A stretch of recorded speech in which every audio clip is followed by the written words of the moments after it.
আপনারা কিন্তু সবাই জানেন রাজ্য সরকার ভূমিহীন ক্ষেত মজুর বা ভূমিহীন কৃষক বন্ধু স্কিমের জন্য অ্যাপ্লাই করতে বলেছে। ওখানে কিন্তু আপনাকে বছরে 4,000 টাকা করে দেওয়া হবে, 2,000 টাকা করে দুবার। তো তার জন্য আপনি কিভাবে আবেদন করবেন, কি কাগজপত্র লাগবে এবং পাসপোর্ট সাইজ ফটো লাগবে, কি করার প্রয়োজন, কোথায় কোথায় সই করবেন, সব কিছু আমি আজকে ভিডিওই বলে দেবো এবং আমি আজ দেখিয়ে দেবো কিভাবে আপনারা নিজের হাতে ফর্মটি ফিল আপ করবেন। তো আসুন দেখিয়ে দিচ্ছি কিভাবে করতে হয়।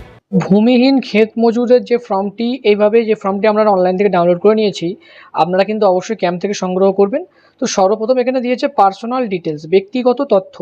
তো নাম ক্যাপিটাল লেটার, ইংরেজিতে আপনার যে নেমটি আছে সেগুলো কিন্তু পরস্পর এরকম ক্যাপিটাল লেটারে সুন্দর করে লিখবেন। আপনাদের দেখানোর জন্য আমি দেখিয়ে দিলাম। এইভাবে লিখে স্পেস দিয়ে আবার পদবিটা দেবেন, ঠিক আছে। তারপরে এখানে আছে আপনার রেসিডেন্সিয়াল অ্যাড্রেস, আপনার বাসস্থানের ঠিকানা। ভিলেজ যেখানে আছে তার নিচে এখানে দেবেন আপনার যে ভিলেজের নাম আছে, আধার কার্ডে লেখা আছে। ব্লকের নিচে ব্লকের নাম, এখানে গ্রাম পঞ্চায়েতের নাম। গ্রাম পঞ্চায়েত কিন্তু আপনি যে স্ট্যাম্পটি পাবেন, যে ফর্মে স্ট্যাম্প দিতে ওখানে গ্রাম পঞ্চায়েতের নাম লেখা থাকবে যদি না জেনে থাকেন। পুলিশ স্টেশনের নাম এই নিচে পুলিশ স্টেশনে দেবেন। তারপরে পিনকোড কিন্তু এই সাইডে দিচ্ছেন। তারপরে পোস্ট অফিস তার নিচে দেবেন, ডিস্ট্রিক্টটা সিলেক্ট করে নেবেন, এখানে দিয়ে দেবেন। এটা হয়ে গেল। তারপর হচ্ছে ফাদার্স হাজব্যান্ড নেম, পিতা বা স্বামীর নাম। তো এখানে আপনি পিতার বা স্বামীর নাম, মানে ছেলেদের ক্ষেত্রে কিন্তু পিতার নাম দিতে হবে, মেয়েদের ক্ষেত্রে স্বামীর নাম এখানে দিয়ে দেবেন। হয়ে গেল। তো তারপরে আপনার আসছে এখানে date of birth. Date of বার্থটি কিন্তু মনে করুন আপনার 1/1/2000 সাল, তাহলে এখানে হবে 01/01/2000, এইভাবে লিখে দিলেন। দিয়ে 2000 সাল অনুযায়ী বা 2026/4/1 অনুযায়ী আপনার বয়স কত, সেই বয়সটি কিন্তু আপনাকে এখানে দিতে হচ্ছে। দেওয়া হয়ে গেল। তারপরে কিন্তু আপনি মেল বা ফিমেল টিক করলেন। করার পরে এখানে ক্যাটাগরি আছে, যদি যে ওবিসি এসটি ওবিসি হন এখানে এগুলো ক্লিক করবেন, বা এখানে জেনারেল হলে এখানে রাইট ক্লিক করে দিলেন। তারপরে কিন্তু বলছে এখানে মোবাইল নাম্বারটি দিতে। মোবাইল নাম্বারটি লিঙ্ক উইথ ব্যাঙ্ক অ্যাকাউন্ট, আপনার ব্যাঙ্ক অ্যাকাউন্টের সঙ্গে যে মোবাইল দেওয়া আছে সেই মোবাইল নাম্বারটি এখানে দিয়ে দেবেন। তারপরে আপনার আধার কার্ডের নম্বরটি, এখানে আধার কার্ডের নম্বর দেবেন। তারপরে এখানে ভোটার কার্ডের নম্বরটি, এটি কিন্তু অপশনাল, নাও দিতে পারেন, ভোটার কার্ড নম্বরটি নাও দিতে পারেন, আবশ্যিক না, দেখ লেখাই আছে, ঠিক আছে। তাহলে আপনি আধার কার্ড নাম্বার দিলেন।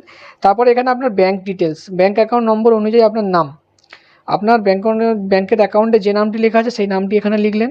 আপনার এখানে ব্যাঙ্ক অ্যাকাউন্ট নম্বরটি ভালো করে 2-3বার দেখে ভেরিফাই করে নেবেন, দিয়ে দিলেন। তারপরে আপনার ব্যাংকের আইএফএসসি কোডটি লিখে দেবেন, ব্যাংকের বইতেই লেখা থাকে আইএফএসসি কোড, দেখে দেখে সুন্দর করে লিখে দেবেন। তারপর আপনার ব্যাংকের নাম, কোন ব্রাঞ্চের বই সেটাও কিন্তু সব ব্যাংকেই লেখা থাকে। আপনার অ্যাকাউন্টের ধরন, মানে সেভিংস অ্যাকাউন্ট বা কারেন্ট অ্যাকাউন্ট, কী অ্যাকাউন্ট সেখানে কিন্তু রাইট দেবেন। আর এখানে কিন্তু যে ফটো সহ ব্যাংকের পাসবুক চেয়েছে, তো এখানেও ক্লিক করে দিলেন। দেওয়ার পরে নিচে আসবেন, দেখবেন নমিনি ডিটেলস। তো নমিনির যেখানে নাম, এখানে নমিনির নাম লিখবেন, এই পাশে নাম লিখছেন। তারপরে হচ্ছে রিলেশন উইথ অ্যাপ্লিকেন্ট, মানে অ্যাপ্লিকেন্টের সঙ্গে নমিনির সম্পর্ক কী সেটা কিন্তু এখানে দিচ্ছেন।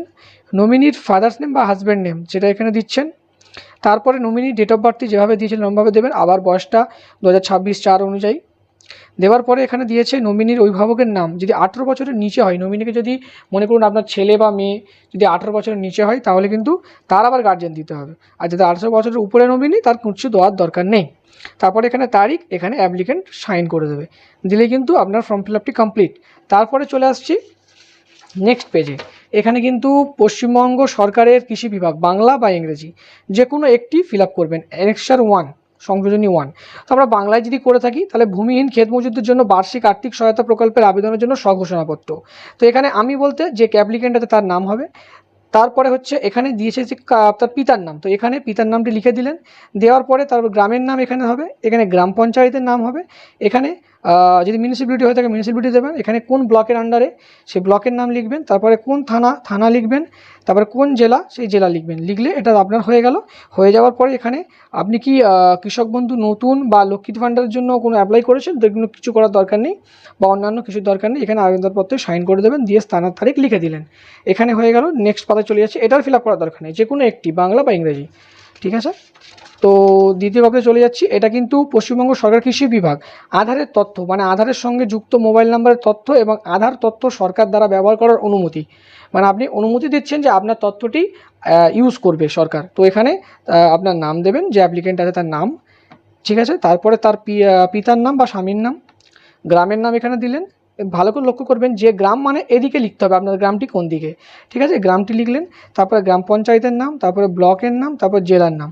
এটা লিখে দেওয়ার পর এত দ্বারা স্বেচ্ছায় ঘোষণা করছি যে আমার আধারের তথ্য ভূমিহীন ক্ষেত মজুরদের জন্য বার্ষিক আর্থিক সহায়তা প্রকল্পের আধার আইন 2016 এবং পরবর্তী সংশ্লিষ্ট নিয়মকানুন অনুযায়ী আমার পরিচয়ের সত্যতা যাচাই করার জন্য ব্যবহার করতে দিয়ে আমার কোনো রকম আপত্তি নেই।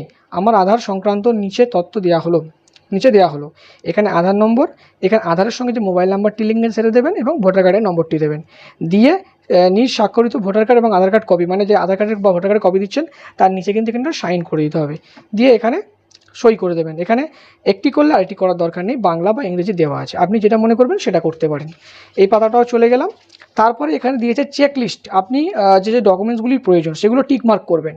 তো আপনার কাছে প্রয়োজনীয় যে নথিগুলি আছে তো সেগুলোর মধ্যে কিন্তু আপনাকে দিতে হবে।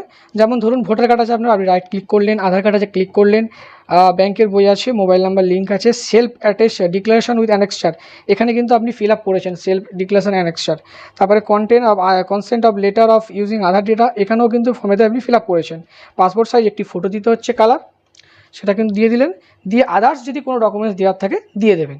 দেওয়ার পরে কিন্তু আবেদনপত্র গ্রহণকারীর স্বাক্ষর, এটা কিন্তু আপনার স্বাক্ষর নয়, যিনি আবেদনপত্রটি গ্রহণ করবে ক্যাম্পে তিনি এখানে সিগনেচার করলে কিন্তু আপনার ফর্মটি ফিল আপ কমপ্লিট।